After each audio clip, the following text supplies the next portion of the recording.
All negotiations and finalization of a contract or a country level trade deals work broadly on the framework of win-win situation for all the parties. But some deals are too good to be true.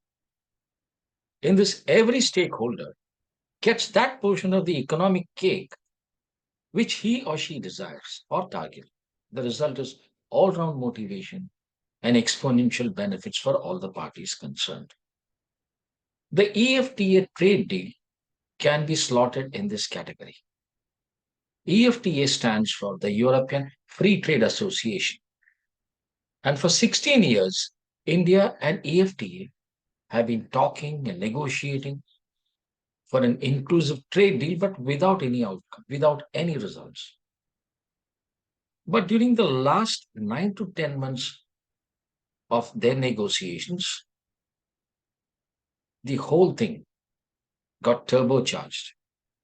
There was a single minded focus of reaching an agreement and signing the deal. Now, perhaps the general election to India's parliament 2 months hence could have been an impetus, or maybe in the run up to diversify the supply chain due to geopolitics and pandemic conditions, could have pressured this deal. Now, be that as it may, it's a welcome development. Now, negotiations took a crucial turn in the November end. And that is when everybody thought that there was a light at the end of the tunnel. The Swiss officials came up with a proposal to balance tariff cuts with a commitment of investments, a sort of a first in its kind. A trade and economic partnership agreement between India and EFTA was signed on 10th March. A truly watershed moment. Hi, welcome to Think and Link series. I'm your host, Srinivasan, and today our conversation will be on EFTA India trade deals. So, first things first, as I told you earlier, that EFTA stands for European Free Trade Zone, European Free Trade Association, and comprises of 4 countries: Switzerland, Iceland, Norway. Agreement with EFTA is the first of its kind. You can appropriately call it as the first modern FTA, that is the Free Trade Agreement, with first set of European nations. Now, why is it a modern FTA? Well, for decades, if you see, developing countries always thought or always saw sustainability as an issue which the rich world uh, brought about only to keep their competitive advantage intact. Now, for the first time here today in this agreement, the government of India has come around to the view that trade and sustainability are indeed linked, and that trade can indeed contribute to sustainable development. So, the approach adopted in this agreement is that the Trade and Economic Partnership Agreement will be promoting investments, competition, and growth, while at the same time taking care of environmental, gender, labor concerns. An approach which is very much in sync with the 2030 Agenda of SDG, that is Sustainable Development Goals. With the many tools that a country has for pursuing SDG, international trade is one of the key policy instruments.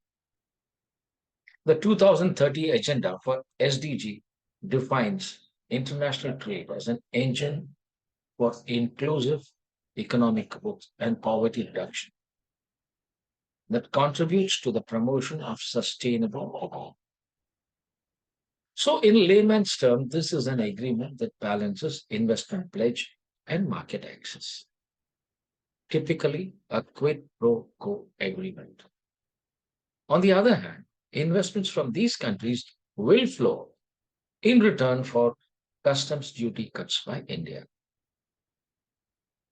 Now, this would mean that Swiss chocolates, watches, wines, soft drinks, and a host of other things would get cheaper. You could also see customs duty cuts on cut and polished diamonds, access being provided to a variety of goods from EFTA countries like machinery, precision tools, watches, pharmas, life sciences, and chemicals. So this is indeed a very dynamic agreement. Now let's get into some of the salient covenants of this agreement.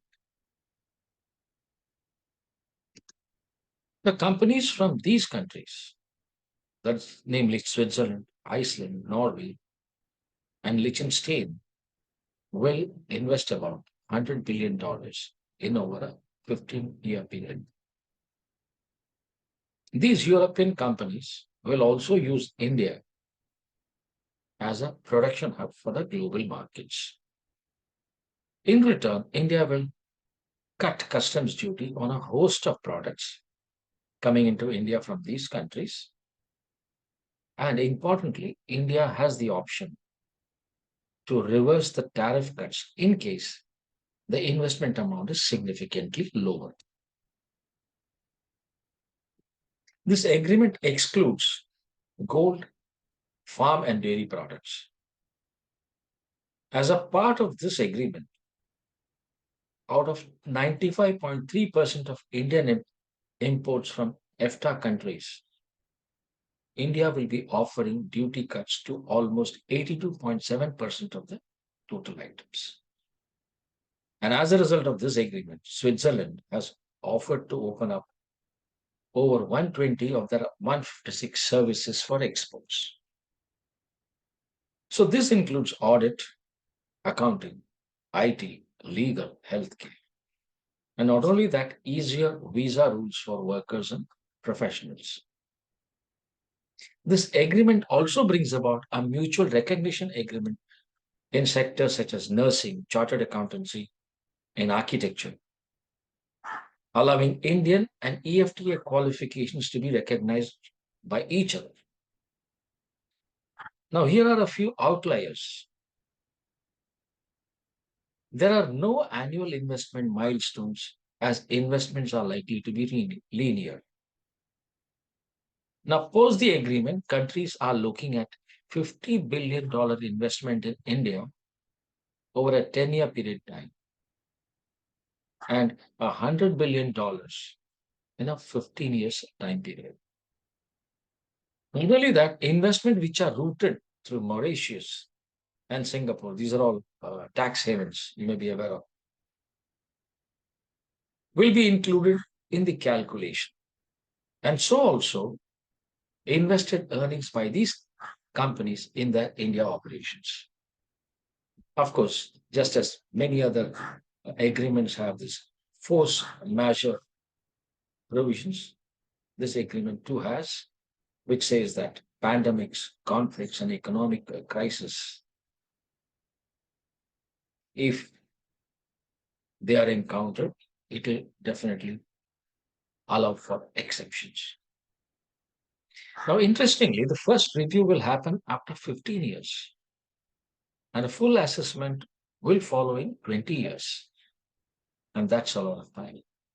That shows a lot of confidence between the participants. There is going to be a three-tier review mechanism comprising of officials, experts, and ministers. Now, this panel will actually go into the reasons for the shortfall of investment, if any.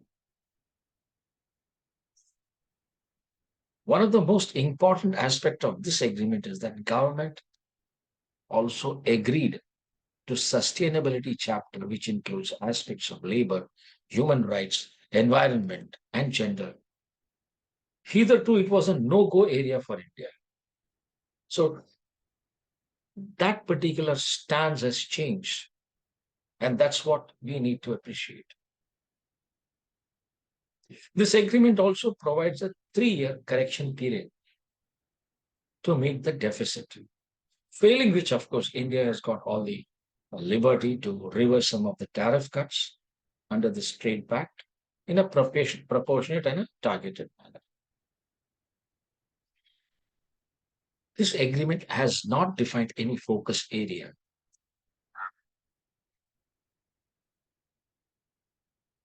but we believe that the broad focus area are pharma, medical devices, services, engineering, and machinery. These are all areas for potential investments. So, in fine, if you were to look at the calendar 2023 trade figures, that is, I'm talking about India's exports and imports with these countries. India imported around $20.45 billion worth of goods and services from these countries, the bulk of it comprising of gold from Switzerland, and exported just about $1.87 billion.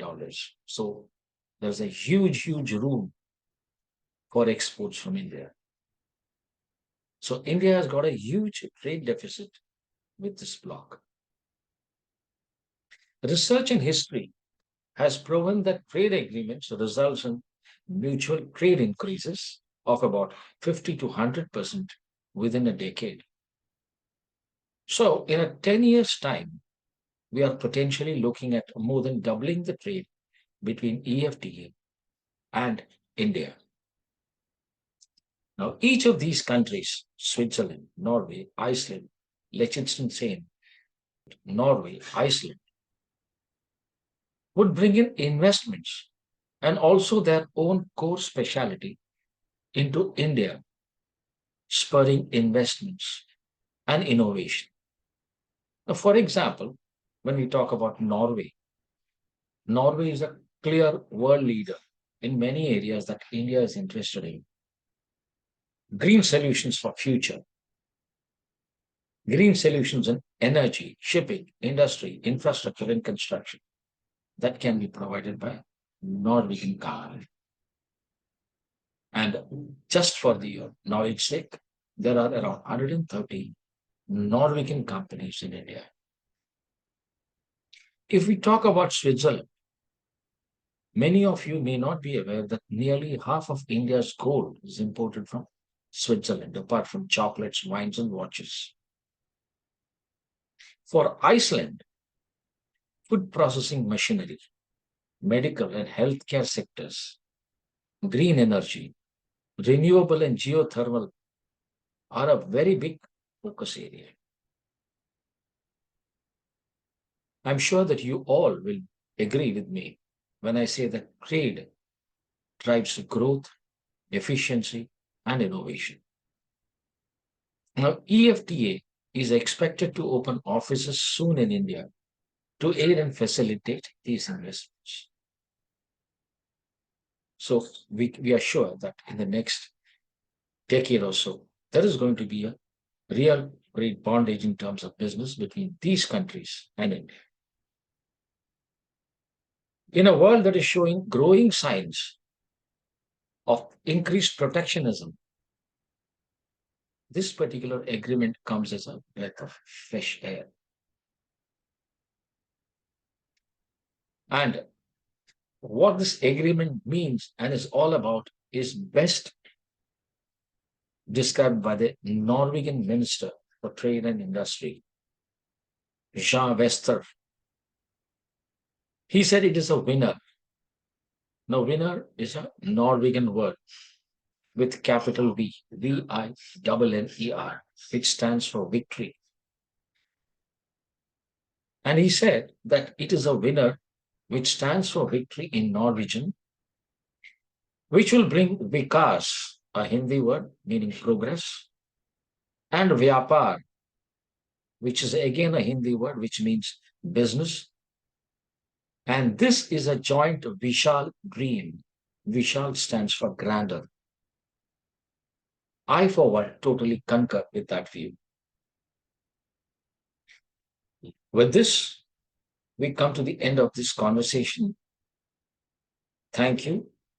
See you in another episode. Ciao. Take care. Bye bye.